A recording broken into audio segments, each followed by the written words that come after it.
Hi, welcome to my channel, or welcome back. So today I'm going to be discussing An Enchantment of Ravens by Margret Rogerson.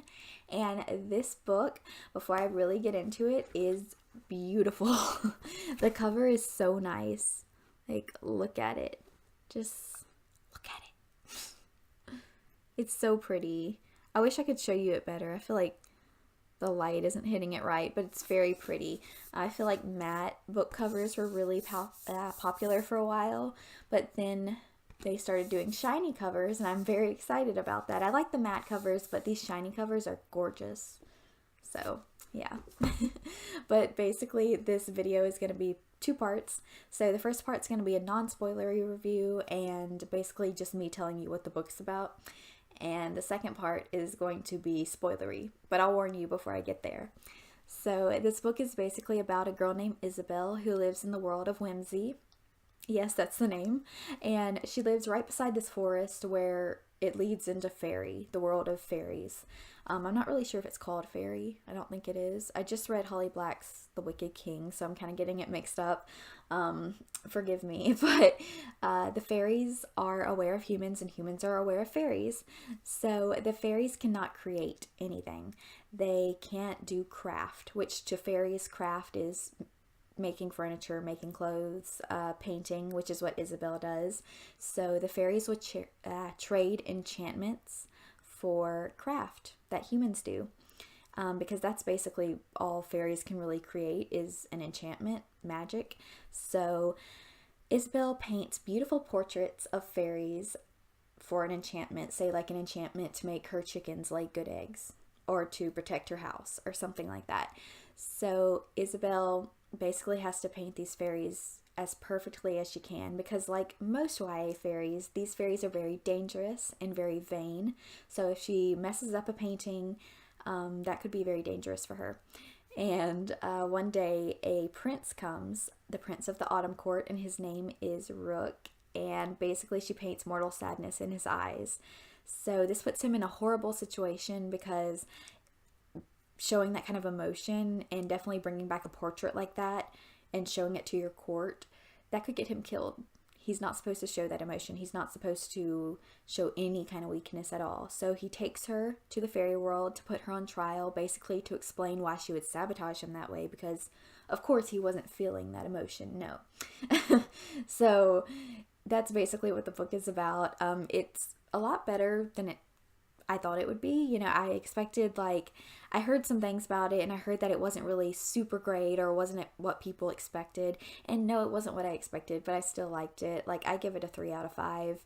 I'm glad I have it, not just because it's a beautiful cover, but because I read it so quickly and it was so, I don't know, it's a really sweet story and sweet world. It was lacking in some things, but for the most part, I'd recommend it to people who like Holly Black because the fairies in this remind me a lot more of something Holly Black would write than maybe like Sarah J. Maas and her fairies. So yeah, I'm gonna go on to the spoilery review. Hopefully, if you have not read it, you will leave unless you just like getting spoiled. I know some people do like that for some reason, weirdos. But what I liked a lot about this book was Isabel was pretty level-headed for the most part. At least in the beginning of the book, she's level-headed and she's smart about how she does these paintings for fairies and how she interacts with them. I like that her family is involved in this story because sometimes in YA books the family's not involved at all, but she lives with her aunt and with her 2 sisters. And I like that her 2 sisters were originally goats. They were kids, goats. And they still show those characteristics, but they were like enchanted by a fairy, so now they're humans. And I thought that was like a interesting concept, cute idea. And I definitely did like Rook at first. As the story went on, I did wonder why Isabel, this level-headed girl, was falling for her captor so quickly. I feel like the romance could have gone a little slower, or been built up a little more. I wouldn't have minded if it had built up and built up and built up till it was like more thing at the end of the book, but which it kind of was, but still there was parts where like she'd kiss him or something and it's like, or she'd look at him while he was undressing he captured you, you know. I feel like you would be more angry. And I do get it. They're getting closer, and I'm glad. I'm glad that there was romance in it. But I just wish that I don't know. I wish that it had been built up more. And I know it's a short book, so it's hard to build that up. But yeah, I really like that Gadfly, the guy who was her most faithful patron, basically is using her life for his enjoyment, is messing it up and scheming in her life just for fun since she was like a child. It really just puts in perspective that he's immortal and that she's mortal, and her life is so little and inconsequential to him, that he feels it's okay to like play with her life. And I don't know, I know that's not a thing to like, but I liked that that was in the book, and that's an interesting concept. And I really liked some of the fairies in this book. I like that Isabel meets a fairy that was once a human.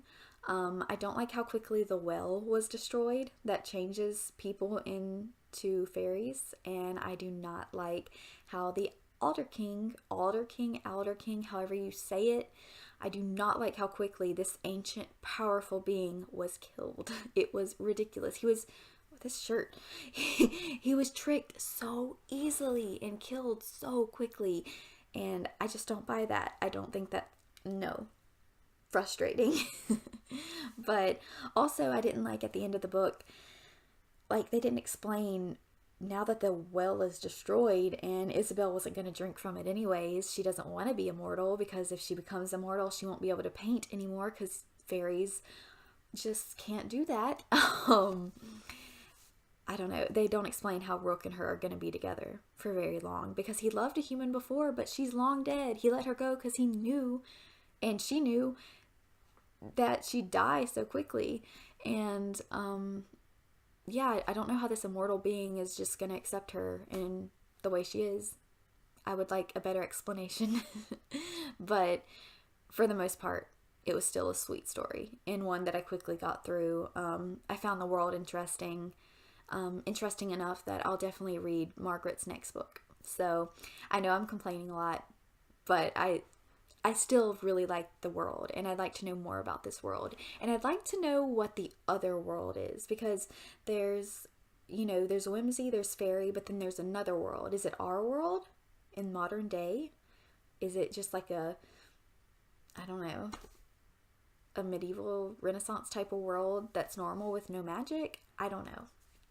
I'd like to know though. I'm hoping it'll explain more in Sorcery of Thorns. I really don't know. That's Margaret's next book, but like I don't know if it's really related to an Enchantment of Ravens or not.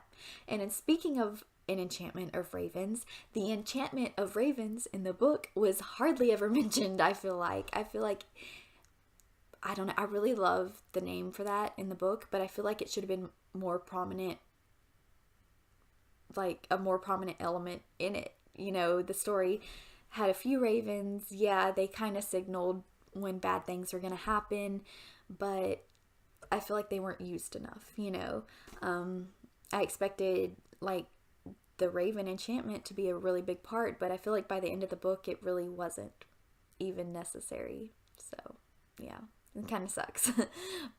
But yeah, I know if you haven't read the book and you just wanted to be spoiled, you're probably so confused right now because I was kind of all over the place, but thank you for watching.